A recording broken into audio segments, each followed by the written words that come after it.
Okay, KCR founder members, BRS founder members okay చాలా మంది ఉన్నారు. కేసీఆర్ చుట్టుపక్కల చాలా మంది వచ్చి వెళ్ళిపోయారు, కానీ జగదీష్ రెడ్డి మాత్రం ఫెవికాల్ లాగా అతుక్కుపోయి ఉన్నారు. ఎందుకు ఇది రీజన్? కూడా తప్పేనా అయితే? అంటే ఉంటే ఏంటి తప్పు, రహస్యం ఏంటో అయితే కవితకి ఉంటే- చెప్తే కనీసం ఆమెన follow అవుతుంది ఉంటే కదా. ఉన్నోడిది తప్పు, పోతే పోయాడు తప్పు. ఇదే లాజిక్ ఏంటి ఆశ్చర్యంగా reason ఉంది. నేను రాజకీయ నాయకుని కాదు. ఫస్ట్ నేను తెలంగాణ ఉద్యమం కొరకు కేసీఆర్తో కలిసినోడిని. నేనేదో ఎంపీ కావాలి, ఎమ్మెల్యే కావాలి, ఏదో ఈ పిచ్చి కోరికలు ఉన్నవాడిని కాదు. నేను జస్ట్ తెలంగాణ రాష్ట్ర సాధన జరగాలి, నా పని నేను చేసుకోవాలనుకున్నా.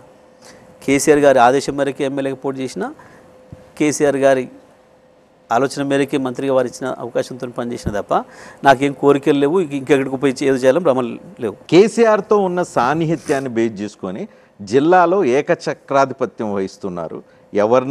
ఎవరు రావాలన్నా పోవాలన్నా, టికెట్ ఇవ్వాలన్నా ఇవ్వకూడదన్నా, అక్కడ ప్రోగ్రాం పెట్టాలన్నా వద్దన్నా అంతా మీదేనంట కదా. ఒకవేళ రజనీకాంత్ కూడా వచ్చి నాకు సగం ఈ జిల్లా అంటే